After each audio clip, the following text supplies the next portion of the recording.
Salut mes frères et sœurs, mon nom c'est Cheikh Konda. Je viens de la Côte d'Ivoire, plus précisément Abidjan.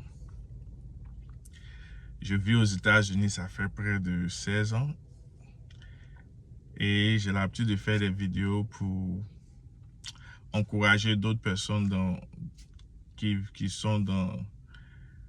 ont des obstacles dans leur vie aux États-Unis et de les encourager. Si c'est la première fois que vous voyez cette vidéo, j'ai fait plusieurs vidéos comment avoir son GED aux États-Unis, comment se préparer pour rentrer aux États-Unis, dans le Navy et plusieurs autres vidéos. N'oubliez pas d'aimer mes vidéos et de vous abonner à ma chaîne.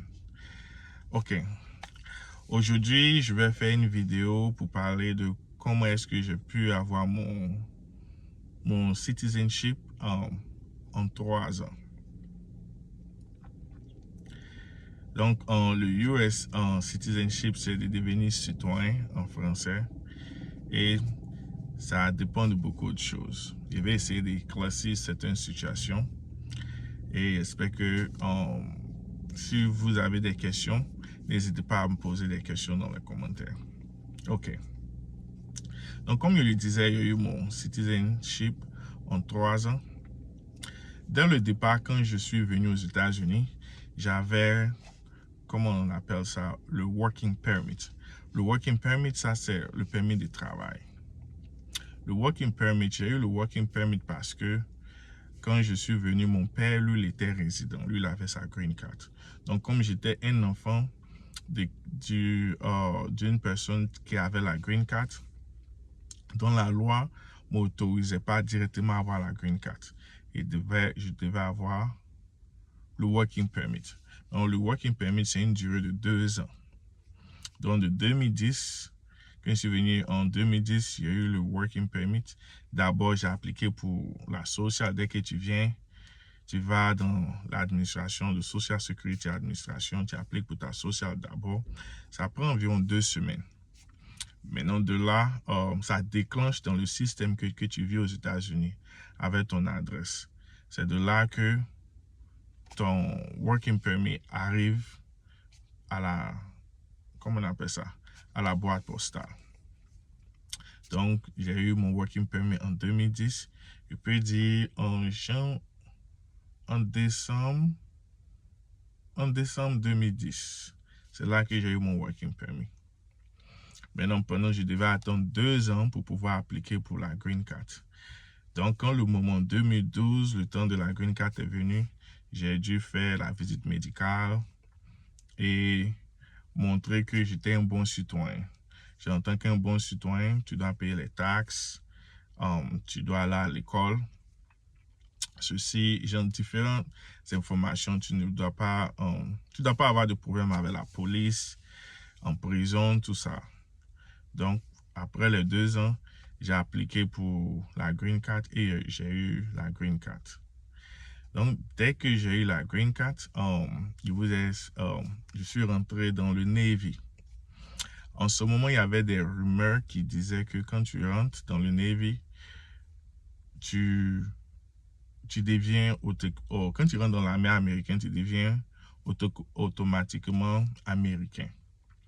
Mais il y avait pas, les gens n'expliquaient pas les détails, comment est-ce que ça se passe et tout pour que tu puisses avoir ton citizenship dans l'armée. Donc, quand je suis rentré, la première semaine, la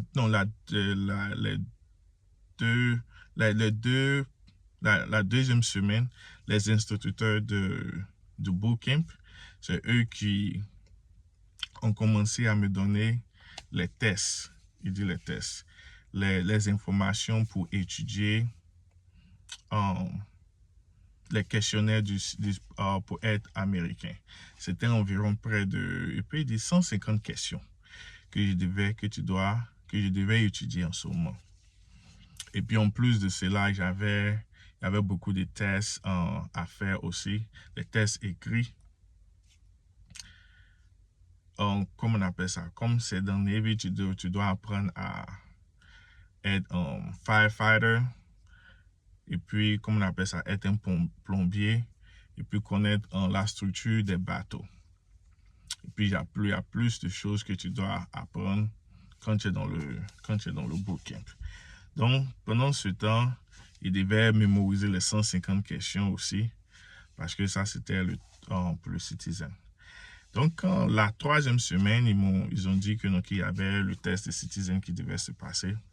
Donc, il y a, comment on appelle ça, ils envoient une personne de l'immigration. Cette personne de l'immigration simplement vient te poser des questions en anglais pour voir si tu comprends un peu l'anglais des écrits. Et puis, ils rentrent en détail, en profondeur sur les documents, sur les lois américaines, les différents types. Il y a plusieurs types de questions. Donc, après ça, il m'a posé environ, je peux dire, 10 questions. Après les 10 questions, il m'a dit que j'ai passé. Et que comme je suis, comment on appelle ça, après, s'il passe ma natation, c'est sûr que je pourrais, comme on appelle ça, jurer et je pourrais avoir mon test, je pourrais avoir mon certificat pour devenir américain.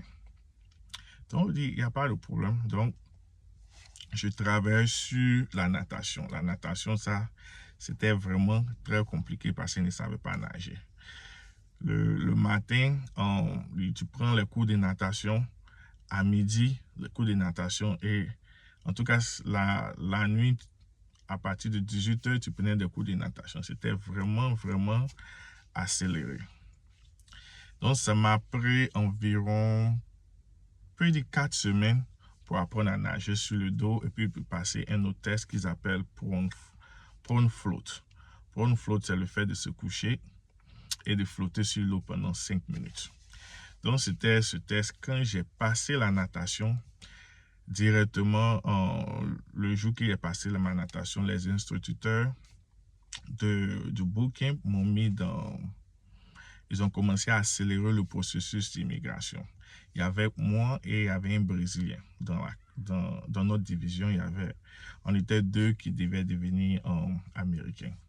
Donc, pendant que ils accéléraient le processus pour que les papiers m'ouvrent rapidement, pour qu'on puisse être gradué pendant le bootcamp, on devait prendre beaucoup de tests en ce moment.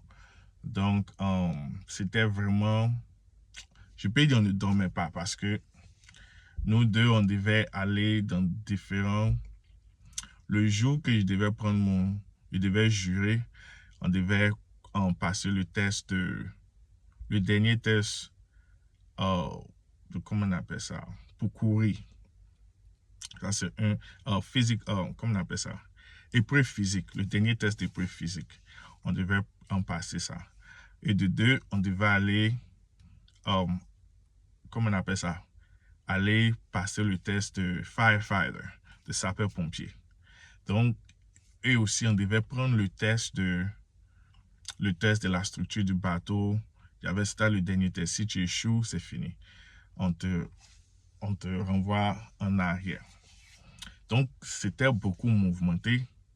Et le jour de, comment on appelle ça, qu'ils m'ont fait jurer, j'étais vraiment fatigué.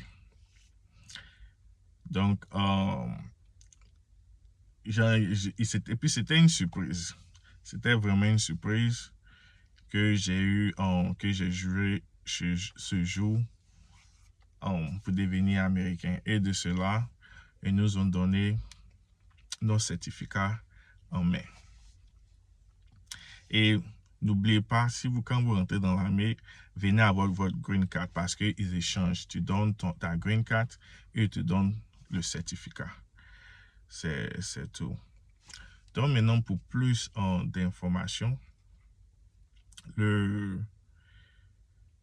la plupart du temps, il y a des personnes qui n'ont pas leur... J'avais plusieurs amis, ils n'ont pas reçu leur US citizenship dans le bootcamp. ils étaient, excusez-moi, ils étaient obligés d'attendre après le bootcamp quand ils partent dans leur école de formation pour avoir leur certificat de nationalité, je peux le dire. Donc, ils étaient obligés d'attendre. Ou bien souvent, c'est dans leur première commande qu'ils peuvent avoir ça. C'est là qu'on leur donnait. Mais bon, à cause de mes instructeurs de bootcamp, les choses ont été vraiment accélérées pour que je puisse l'avoir. C'est de cette manière que j'ai été américain en 3 ans. Je suis venu en 2010 et en 2013, c'est là que j'étais américain. Donc ça m'a pris 3 ans, comme je l'ai dit. Et puis remercier le Seigneur Jésus-Christ, parce que sans lui, je pense que ça, c'était difficile. Je peux dire que c'était un miracle parce que moi, je ne pensais pas même passer la natation.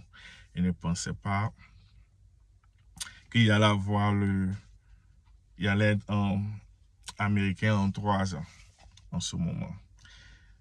Parce que c'était vraiment stressant. Donc, c'est pour vous dire de croire et de continuer à vous battre. Que le moment venu, c'est le Seigneur seul sait c'est quand ça va venir. Et votre étoile va briller un jour.